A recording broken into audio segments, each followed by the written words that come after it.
இப்போது புதிய அறிமுகம் ஆச்சி ஹோட்டல் சாம்பார் 50 கிராம் ரூபாய் 20 மட்டுமே.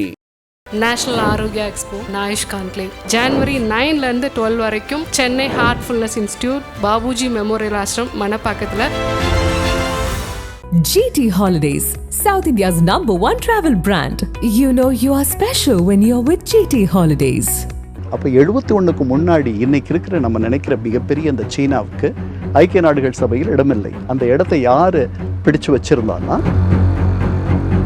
வடகொரியா இன்னைக்கும் ரஷ்யாவுடைய உதவி இல்லைனாலும் அது இன்னும் அதல பாதாளத்துக்கு போயிடும். பல அணு ஆயுத தலைகளை வைத்திருப்பதாக பல பேர் அறிகிறார்கள். அதனால தான் அமெரிக்கர்களால் அவர்களை இங்கே ஈரானில் பண்ண மாதிரி அவங்களால பண்ண முடியல பெருசா. இந்த தென்கொரிய இராணுவம் மெக்கார்த்தர் தலைமையில் கிம் ஜாங் உன்னுடைய தாத்தாவை அவரையும் அவருடைய வீரர்களையும் தோற்கடித்து அவர்கள் மலை பிரதேசங்களில் போய் பதுங்கிக் கொள்ளும்படி ஆயிடுச்சு. இது வரைக்கும் கொரியர்கள் மட்டுமே சண்டை போட்டுட்டு இருக்காங்க. அமெரிக்க துருப்புகள் அங்கே இருக்கு, பட் சீன துருப்புகள் அங்கே இல்லை. முதன்முறையாக சீன துருப்புகள் இவர்களுக்கு உதவி செய்ய போகுது. போர் நிறுத்த ஒப்பந்தம் 2 தரப்பும் கையெழுத்து போடுற வரைக்கும் இந்த போர் தொடர்ந்து நடந்துச்சு 2 பக்கமும். இதில் எத்தனை பேர் இறந்தாங்கன்னு பார்த்தீங்கன்னா, இது வரைக்கும் போர் வீரர்கள், அப்பாவி மக்கள் எல்லாம் சேர்த்து 25 லட்சம் பேர் இறந்துருக்காங்க. இப்போ சமீபத்தில் கூட நான் டயட்டில் இருக்கேன்னு சொன்னதுக்கப்புறம் மக்கள் அவ்வளோ கண்ணீர் விட்டு செஞ்சுட்டாங்க. அவர் பார்க்குறதே அரிதான காட்சியாக மாறிடுச்சு நார்த் கொரியாவில். ஆனால் இந்த அளவுக்கு அவர் மீது பாசம் என்ன காரணம்? இப்போ இவர் கிம் ஜாங் உன் அவருடைய சொந்த மாமாவையே சில வருஷங்களுக்கு முன்னாடி அவர் கொன்னுட்டார். அவருடைய ஆட்சியில் அவர் ரொம்ப இப்போது 1947 இவங்க 2 பேருக்குள்ள ஒரு இணக்கமாக வரலை. அமெரிக்கர்களுக்கும் சோவியத் யூனியனுக்கும் அந்த நாட்டை ஒன்றுபடுத்துவதில் ஒரு கருத்து வேறுபாடு இருந்ததுனால ட்ரூமன் என்ன பண்ணுறாரு, ஐக்கிய நாடுகள் சபைக்கு போகிறார். இப்போ ஐக்கிய நாடுகள் சபையை இவங்க எல்லாரும் ஒன்றா தான் உருவாக்குனாங்க. யார்? ட்ரூமன், ஸ்டாலின், சர்ச்சில், மற்றவர்கள்லாம். மாசே டொங் அங்கே ஆட்சிக்கு வந்திருக்கார் இப்போ. ஆமாம், சீனாவில். அவர் ஷியாங்கை ஷேக்கை துரத்திட்டார். அவர்கள் பின்னாடி இருக்கக்கூடிய தேசியவாதிகள் தாய்வானுக்கு போயிட்டாங்க. ஸோ இது ஒரு நிலைமை. இவர்களெல்லாம் வந்திருக்காங்க. ஃப்ரான்ஸில் இருந்து ஃப்ரான்ஸுடைய தலைவர், இவங்கெல்லாம் சேர்ந்து உருவாக்குனது. இந்த ஐக்கிய நாடுகள் சபை ஒரு தீர்வை தரும், நம்ம 2 பேரால் முடிக்க முடியல, அங்கே கொண்டு போயிடலான்னு சொல்லிட்டு அவர் என்ன சொல்கிறாரு, இந்த கொரிய பிரச்சனையை ஐக்கிய நாடுகள் சபை கையெடுத்து அது இதுக்கு ஒரு தீர்வு தரணும்ன்ட்டு. ஆனால் இதுக்கிடையில் அங்கே 2 தரப்புலையும் போர் நடந்துகிட்டே இருக்குது. 2 பேரையும் ஆதரிக்கிற, உள்ளுக்குள்ளே இருக்கிற, அதாவது 2 பேருமே நாட்டை ஒற்றுமைப்படுத்தணும்னு தான் நினைக்கிறாங்க. வடகொரியாவில் இருக்கவர்களும் சரி, தென்கொரியாவில் இருக்கவும் சரி. இவர்கள் பார்வையில் இவங்க நினைக்கிற மாதிரி அந்த நாடு ஒற்றுமைப்படணும்ன்ட்டு இவங்க நினைக்கிறாங்க. அதே மாதிரி அவங்களும் நினைக்கிறாங்க.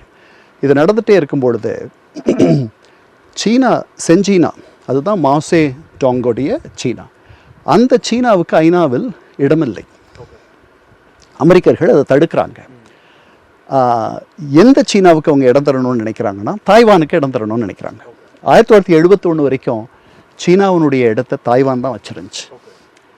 அங்கே கிசிஞ்சர் போய் மாசேட்டோங்க பார்த்த பிறகு, நிக்சன் போய் பார்த்த பிறகு தான் தாய்வானுடைய இடத்தை செஞ்சீனாவுக்கு அவர்கள் தருவதற்கு ஒப்புக்கொண்டார்கள். அப்போ 71க்கு முன்னாடி இன்னைக்கு இருக்கிற நம்ம நினைக்கிற மிகப்பெரிய அந்த சீனாவுக்கு ஐக்கிய நாடுகள் சபையில் இடமில்லை. அந்த இடத்தை யார் பிடிச்சு வச்சிருந்தான்னா இவங்க.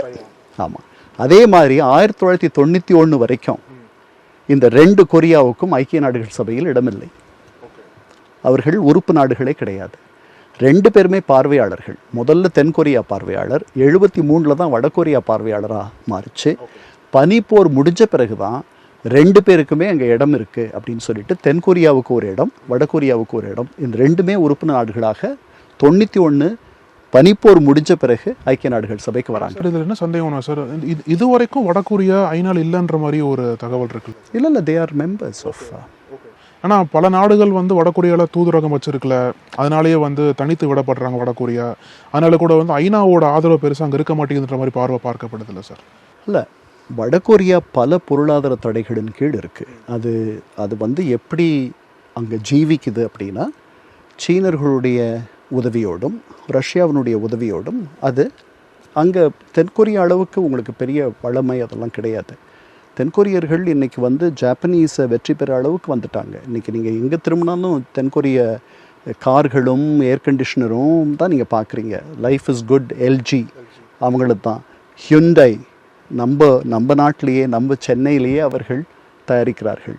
அதனால் அவர்கள் ஜாப்பனீஸை விட ஜாப்பனீஸிடமிருந்து கற்றதை அவர்கள் ஜாப்பனீஸையே விஞ்சி விட்டார்கள். இன்றைக்கி அவர்களோடு போட்டி போட முடியாமல், அவர்கள் ரொம்ப சின்ன நாடு, அவங்க ஒரு தென்கொரியா வந்து ஒரு 5 கோடி 5.5 கோடி பேர் தான் இருப்பாங்கன்னு நினைக்கிறேன். ஆனால் அவர்கள் ஜப்பானில் இன்றைக்கி இருக்கிறது 112 கோடி பேர் இருக்காங்க ஜப்பானில். அவர்களை இவர்கள் வென்று முன்னுக்கு வந்து விட்டார்கள். அந்த அளவுக்கு பெரிய ஒரு சக்தியாக வளர்ந்துருக்காங்க. வடகொரியா வந்து இன்றைக்கும் ரஷ்யாவுடைய உதவி இல்லைனாலும் அது இன்னும் அதல பாதாளத்துக்கு போயிடும்.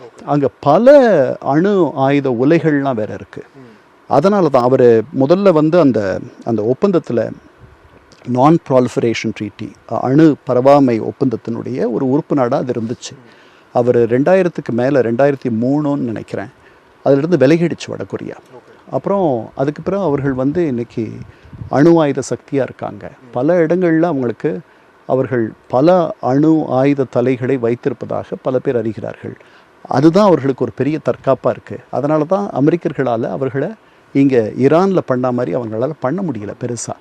இது ஒரு பக்கம். இப்போ திருப்பி பின்னாடி போகலாம். ஸோ 47 ஐக்கிய நாடுகள் சபைக்கு இதை அவர் கொண்டு போகிறார்.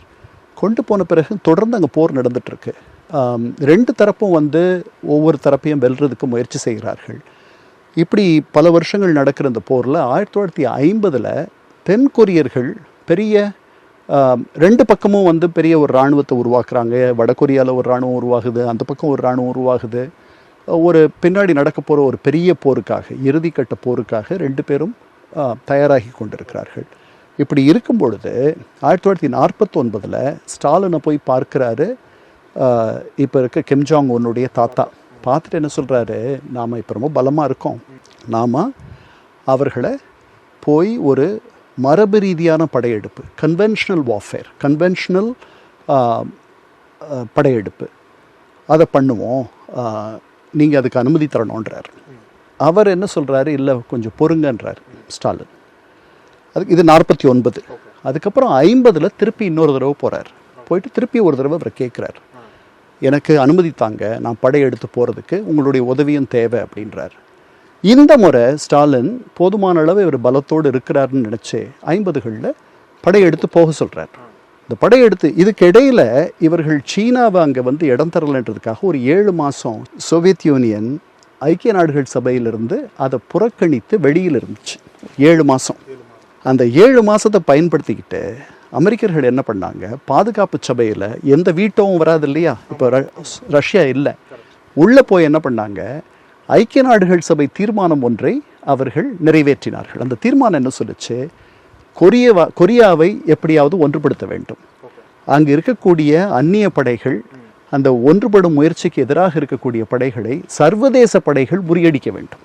சரி, அங்கே பெரும்பாலான படைகள் வந்து அமெரிக்கர்கள்ட்ட தான் இருக்குது. இந்த அமெரிக்கர்கள் என்ன பண்ணிட்டாங்க, யுஎன் கமாண்ட், ஐநா தலைமைன்னு சொல்லிட்டு அந்த நீல நிற ஐநா தொப்பியை போட்டுக்கிட்டு ஐநாவுடைய ஒப்புதலோடு ஐநாவுடைய சர்வதேச சட்டத்தினுடைய வலிமை கொண்டு அவர்கள் சண்டையிடுவதாக மாறி போயிடுச்சு. டக்ளஸ் மெக்கார்த்தர் தான் அதனுடைய தலைவராக இருக்கார். இதில் 2 பக்கமும் சில நேரங்களில் தோல்வி வருது, இந்த பக்கம் சில நேரங்களில் அவர்களுக்கு தோல்வி வருது. ஆனால் 50களில் 1950 இந்த தென்கொரிய இராணுவம் மெக்கார்த்தர் தலைமையில், அவர் கீழே இருக்கக்கூடிய சில ரொம்ப அற்புதமான ஜென்ரல்ஸோட தலைமையில் கிம் ஜாங் உன்னுடைய தாத்தாவை, அவரையும் அவருடைய வீரர்களையும் தோற்கடித்து அவர்கள் மலை பிரதேசங்களில் போய் பதுங்கி கொள்ளும்படி ஆயிடுச்சு. அந்த நேரத்தில் அவர் வந்து சீனா கிட்ட உதவி கேட்குறார், மாசேடோங் கிட்ட உதவி கேட்குறார். மாசேடோங் இந்த முறை இவங்களை காப்பாற்றலைன்னா இந்த நாடு வந்து அவங்க நினைக்கிற மாதிரி ஒன்று பயந்து என்ன பண்ணுறார், சரின்னு முடிவு பண்ணி இது முதன்முறையாக சீன படைகளை, Chinese national army national volunteer ஃபோர்ஸ்ன்னு பேர், அதுக்கு ஒரு 20,000 துருப்புகள் முதன்முறையாக கொரியாவினுள், இது வரைக்கும் கொரியர்கள் மட்டுமே சண்டை போட்டுட்ருக்காங்க. சோவியத் யூனியன் அங்கே துருப்புகள் அங்கே இருக்குது, 2ஆம் உலகப் போரினுடைய ஏற்பாட்டின் கீழ் அமெரிக்க துருப்புகள் அங்கே இருக்குது. பட் சீன துருப்புகள் அங்கே இல்லை. முதன்முறையாக சீன துருப்புகள் இவர்களுக்கு உதவி செய்ய போகுது. அந்த சீன துருப்புகளுக்கு யார் தலைவர்னா பெங் டெஹோயின்னு சொல்லிட்டு ஒரு ஜென்ரல். அவர் வந்து ஜாப்பனீஸ் காலனி ஆதிக்கத்தை எதிர்த்து போர் செய்து வெற்றி பெற்றவர். பழம்பெரும் ஒரு பெரிய இராணுவ தலைவர். அவர் தலைமையில் இந்த 20,000 துருப்புகளும் போய் இப்போ போர் வந்து சரிசமமாக போயிடுச்சு. 1953 வரைக்கும் ஜூனில் நினைக்கிறேன் ஒரு போர் நிறுத்த ஒப்பந்தம் 2 தரப்பும் கையெழுத்து போடுற வரைக்கும் இந்த போர் தொடர்ந்து நடந்துச்சு 2 பக்கமும். அதுக்கப்புறம் 1954 ஒற்றுமை மீண்டும் இணைக்கிற பேச்சுவார்த்தைகள்லாம் நடந்து தோல்வி ஆயிடுச்சு. அதில் இருந்து இந்த நாடு 2 பேரும் பிரிஞ்சிருக்காங்க. இதுதான் நிலைமை. இப்போது இதில் எத்தனை பேர் இறந்தாங்கன்னு பார்த்தீங்கன்னா, இது வரைக்கும் போர் வீரர்கள், அப்பாவி மக்கள் எல்லாம் சேர்த்து 25 லட்சம் பேர் இறந்துருக்காங்க. இதுதான் கொரியாவினுடைய 25 லட்சம். ஆமாம், 25 லட்சம் பேர். ஆனால் இன்னும் வரைக்கும் 2 பேருமே ஒற்றுமையாக வரல. இன்னும் வந்து விடாப்படியாக நிற்கிறாங்க. இல்லை, இன்னும் இறுகி போயிடுச்சு. ஒவ்வொருத்தருடைய நிலையும் இறுகி போயிடுச்சு. இவர்கள் வந்து முழுமையாக, இப்போது நீங்கள் கிழக்கு ஜெர்மனியும் மேற்கு ஜெர்மனியும் பிரிஞ்சிருந்துச்சு. இடையில வந்து பெர்லின் சுவர் இருந்துச்சு. அப்போ கிழக்கு ஜெர்மனியை சேர்ந்தவர்கள் வேறு மாதிரியான ஒரு வாழ்க்கையை வாழ்ந்தார்கள். அவர்களுக்கு வந்து பெரிய ஒரு வளமையான ஒரு வாழ்க்கையை ஒன்று அவர்கள் வாழலை. அவர்கள் இருந்தது வந்து அவர்களுக்கு எல்லாம் இருந்துச்சு. ஆனால் மேற்கு ஜெர்மனியினுடைய வளர்ச்சியோ அல்லது அந்த பொருளாதார ஏற்றமோ அவர்களுக்கு இல்லாத போயிடுச்சு. அதே மாதிரி தான் இங்கேயும் உங்களுக்கு வடகொரியாவில் இருப்பவர்கள் நிறைய, அதாவது மேற்கத்திய ஊடகங்கள் நமக்கு சொல்கிறது என்னென்னா, அங்கே பட்டினி இருக்குது, அங்கே வந்து பசி இருக்குது, அங்கே எல்லாருக்கும் எல்லாம் கிடைக்கல அப்படின்லாம் பார்க்குறோம். ஆனால் அங்கே ஒன்றும் பெரிய புரட்சி எதுவும் நடக்கிற மாதிரி இல்லை. இப்போ இவர் கிம் ஜாங் உன் அவருடைய சொந்த மாமாவையே கொஞ்ச நாள் முன்னாடி, சில வருஷங்களுக்கு முன்னாடி அவர் கொன்னுட்டார். என்ன, அதனால் அவருடைய ஆட்சியில் அவர் ரொம்ப கெட்டியாக இருக்கிறார். அவர் 2-3 முறை ட்ரம்ப்போட சந்திச்சிட்டார். சிங்கப்பூரில் முதன்முறையாக சந்தித்தார். அது பெரிய அளவில் போகலை. அதுக்கப்புறம் அந்த டீமிலிட்டரைஸ்டு ஜோனுன்னு சொல்கிறோம் இல்லையா, அந்த 38வது பேரலல்னு சொல்கிறோம், அந்த 38வது இணைக்கோடு, அதை ஒட்டி தான் டீமிலிட்டரைஸ்டு ஜோன் இருக்குது. 2 பக்கமும் படைகள் இல்லாத ஒரு இடையக பகுதி, ஒரு பஃபர் ஜோன் மாதிரி ஒன்று இருக்குது. 2 பேருக்கும் இருக்குது, வடகொரியாவுக்கும் தென்கொரியாவுக்கும். அந்த இடத்துல ஒரு தடவை ட்ரம்ப் அவரை சந்தித்தார். அதுக்கப்புறம் அவரை சந்திக்கலை. ஆனால் my friend Kim Jong Un அப்படின்லாம் பல நேரங்களில் ட்வீட் பண்ணியிருக்கார் அதிபர் ட்ரம்ப். அதனால் அவர் வந்து ஒரு வசீகரமான, அதாவது பெரிய மக்கள் செல்வாக்கு இருக்கிற ஒரு தலைவராகவே அவர் இன்னும் தொடர்றார். அது எப்படி நம்ம கணிக்கிறதுனா, அவர் தான் சார் கேள்வியாக இருக்குது. ஏன்னா யூஸ்வலாகவே ஒரு சர்வாதிகார ஆட்சியில் ஏதோ ஒரு வகையில் மக்களுக்கு கோபம் வரும். இது வறுமையில் தொடர்ந்து மக்கள் அங்கே வாழ்கிறாங்கன்னு பட்சத்தில் அரசுக்கு எதிராக போராட்டம் பண்ணுவாங்க, தலைவருக்கு எதிராக கோஷம் எழுப்புவாங்க. அதெல்லாமே நம்ம நிறையா வாட்டி பார்த்துருக்கோம். நார்த் கொரியாவில் மட்டும் கிம் ஜாங் உன்னை பார்க்கும்போதே மக்கள் அழுகுறாங்களே. இப்போ சமீபத்தில் கூட நான் டயட்டில் இருக்கேன்னு சொன்னதுக்கப்புறம் மக்கள் அவ்வளோ கண்ணீர் விட்டு செஞ்சுறாங்க. அவரை பார்க்குறதே அரிதான காட்சியாக மாறிடுச்சு நார்த் கொரியாவில். ஏன்னா இந்த அளவுக்கு அவர் மீது பாசம் என்ன காரணம்?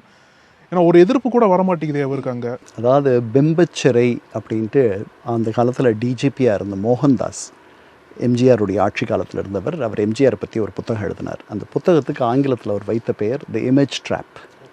அது தமிழில் பிம்பச்சிறைன்னு சொல்லிட்டு மொழிபெயர்த்து வந்திருக்கு. அதில் எம்ஜிஆரை பற்றி முதன்முறையாக அவர் எம்ஜிஆரை பார்க்கிறார். மாட்டுக்கார வேலன் உடைய படப்பிடிப்பு. அதில் மாட்டுக்கார வேலன் அந்த மாடு ஓட்டி வந்து சூட்டெல்லாம் போட்டிருப்பார்.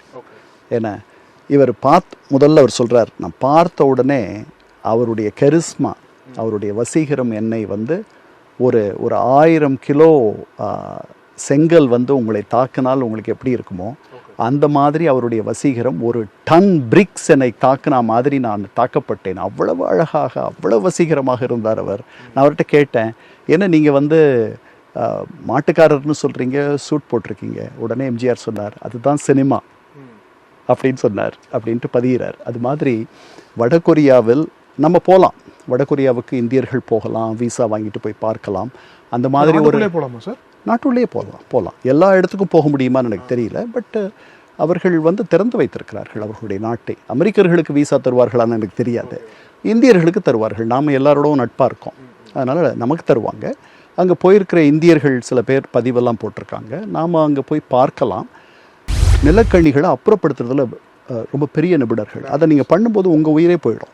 ரொம்ப ரொம்ப ரொம்ப கவனமாக பண்ணணும் நீங்கள். அதை 3-4 மாதத்தில் அவர்கள் செய்து விட்டதாக அவர் சொல்றார். அவர் நேஷனல் ஆரோக்கியா எக்ஸ்போ அண்ட் நம்ம சென்னையில மணப்பாக்கத்தில் உள்ள Heartfulness Institute, Babuji Memorial Ashram. January 9 to 12. Click the link below and register. Nakkheeran டிவிக்கு சப்ஸ்கிரைப் செய்யுங்கள்.